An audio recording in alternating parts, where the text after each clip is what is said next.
Hey, what's up, everyone? This is Peter Jennings, and I go by CSURAM88 across the daily fantasy industry.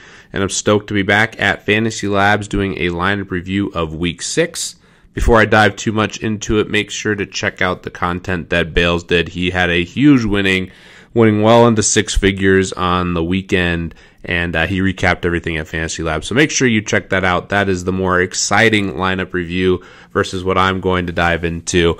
It was actually a pretty good week for me. I was very fortunate with the 1 p.m. games, and then saw everything just totally kind of collapse for me with the late games. Amari Cooper, I tweeted out that he crushed my mentions, my bank account, and soul yet again. I don't know what else to say at this point. I mean, it's just been brutalizing. I'll have to talk about it all week. Still a big buyer of his talent, but Derek Carr's not playing well. Amari's been running bad all year. Confidence is clearly down. But at some point, I hope the talent comes to fruition with Amari Cooper. And the Broncos game, went to the game, and that was very, very depressing. But let's take a look at my lineup. Was fortunate to cash with one of my main teams here in the 2K 50-50. I had this team in a lot of spots, and I'll be the first to say I was very lucky to have a good team because I got 32 points from the Saints defense. But taking a look here at my team, I went with Breeze at quarterback. He was complete chalk. Thought he was the nut play. I had a lot of Deshaun Watson around the industry, but I thought Drew Brees was clearly the play on DraftKings. You told me the Saints are going to score 52 points. I'm expecting Drew Brees to go for like 30 fantasy points or more. But just game flow, the Saints defense going off and the running backs having so much success just killed Drew Brees. But I love the process. You can see here 60% owned in a very solid, efficient game with all the pros. Mark Ingram, Jerick McKinnon, both extremely highly owned, both went off. That was kind of the key if you didn't have these guys on DraftKings. My opinion, if you're playing cash, you're doing it wrong. These were two obvious plays. I had a little bit of Kamara over Ingram in some spots, just so heavy on Ingram around the industry, but I thought these were the two obvious plays, 95% and 80% owned. Amari Cooper, 30% owned here. He ended up being very chalky, which made him a really bad play in tournaments. I had him.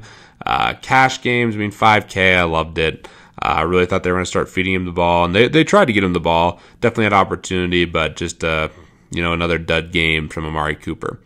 I went Jamison Crowder here at 4K as well. I was actually pretty high on the Redskins passing game. I thought Kirk Cousins and these guys made a lot of sense. I'll dive into that more.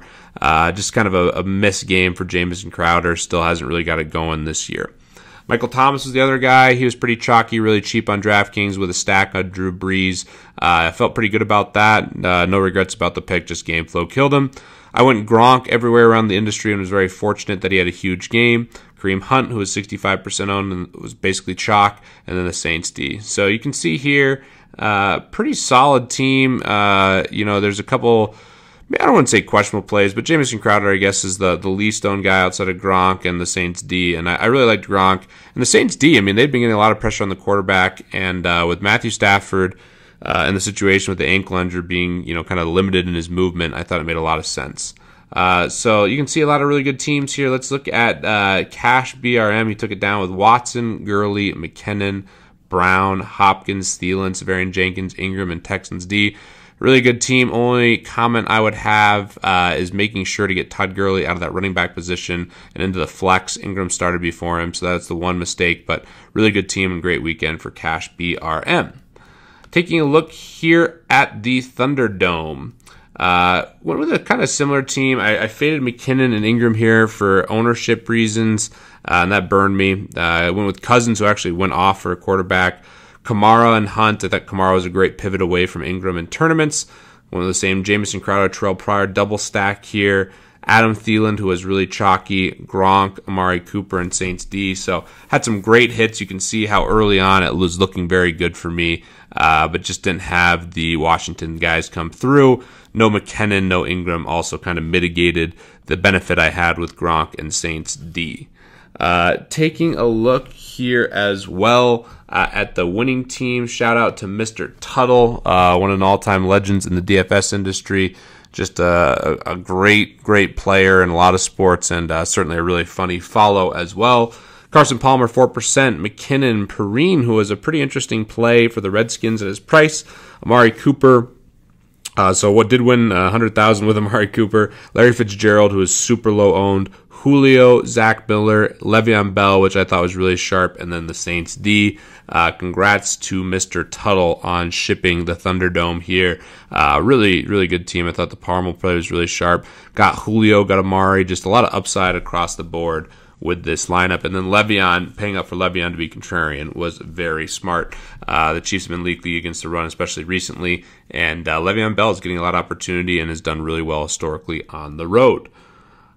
Taking a look here at the Millionaire Maker, I actually didn't get in. I put one lineup in with my cash game team, one of the cash game teams, so this is another kind of look, just a little different with Kamara, but basically the same team, and just didn't, get the teams in early enough. I was focused on some higher stakes stuff, and in general, I'm trying to make more handmade teams, still leveraging everything at FantasyLabs, but picking my spots more than just having 150 lineups on all these slates, which is tough to manage. So you can take a look here at the winning team: Christy Meade, Stafford, Gordon, McKinnon, Fitzgerald, Tate, Thielen, Brait, Ingram, Ravens D. Great team, great production across the board. The most contrarian play ended up being Melvin Gordon, who's just been going off lately. Definitely a really huge game from him, and a lot of leverage with Fitzgerald in some of these plays. So congrats. Also want to point out Chipotle Addict, who had a great weekend as well. One of the best players in the industry, if not the best. Palmer, Ingram, McKinnon, so chalk there. Then went Antonio Brown, John Brown, Fitzgerald, Brait, Hunt, and Saints D. Big time congrats to Chipotle Addict. You can see here just a really good team with chalk mixed in with some contrarian plays, which I think is probably the biggest key in these tournaments, is finding leverage somewhere but making sure you're still creating a high EV lineup in these big tournaments. So hope this was helpful for you guys. It was a very interesting week 6. I hope my Amari Cooper takes cost you a lot less money than it costed me. And as always, we're going to be doing a lot more content. We're getting NBA going, golf is going, NHL is going. So hope you guys are really enjoying the heart of the DFS season. Love more feedback on what I can do to help you guys. And really hope you guys have a great week. And as always, looking to see more Fantasy Lab subscribers at the top of the leaderboard.